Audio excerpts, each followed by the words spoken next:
School life, college life திருப்பி வந்தால் வேண்டாம்னு சொல்கிறீங்க யாராவது இருப்பாங்களா? அப்படி தாங்க என்னோடய லைஃப்லேயும். நான் ஸ்கூல்லேயும் சரி ஹாஸ்டல் தான், காலேஜ்லேயும் சரி ஹாஸ்டல் தான். ஹாஸ்டலில் இருக்கும்போதே நிறைய ஃப்ரெண்ட்ஸோடு நம்ம டைம் நிறைய ஸ்பெண்ட் பண்ணுவோம். அப்படி ஜாலியாக ஒரு சொசைட்டி பற்றி என்னன்னு தெரியாமல் ஒரு ஹாஸ்டல் லைஃப்லேயே வாழ்ந்துட்டு ஒரு ஹாப்பியஸ்ட்டாக ஃப்ரெண்ட்ஸோடு என்ஜாய் பண்ணிவிட்டு இப்படியே நான் இருந்துட்டேன். ஃபேமிலி, ஃப்ரெண்ட்ஸ் இது 2 தான் எனக்கு.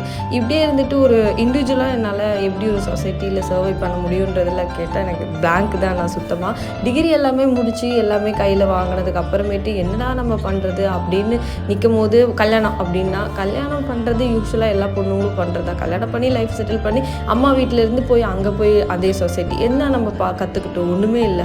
அப்போ தான் நான் ஏதாவது ஒன்று கற்றுக்கணும், இண்டிவிஜுவலாக நம்ம நிற்கணும்னு தான் நான் சென்னைக்கு வந்தேன். இப்போ வரைக்கும் நான் இந்த இண்டிவிஜுவலாக நின்று நான் வந்துட்டு ஒவ்வொரு விஷயத்தையும் நான் லேர்ன் பண்ணிகிட்ருக்கேன் சென்னையில். ஸோ நிறைய நான் கற்றுக்கிறேன், நிறைய பீப்புள்ஸை லேர்ன் பண்ணுறேன், நிறைய பேர்த்த அப்சர்வ் பண்ணுறேன். ஸோ இந்த மாதிரி விஷயத்த நான் உங்கள் கூட ஷேர் பண்ணிகிட்டு இருக்கேன். ஸோ கூடவே இந்த மாதிரி நிறைய விஷயத்த நான் உங்களோட ஷேர் பண்ணி உங்களோட கனெக்டாக இருக்கணும் தான் இந்த விலாகை நான் ஸ்டார்ட் பண்ணேன். ஸோ உங்களோட சேர்ந்து இனி இந்த விலாகை டெய்லியும் நான் கண்டினியூ பண்ண போகிறேன்.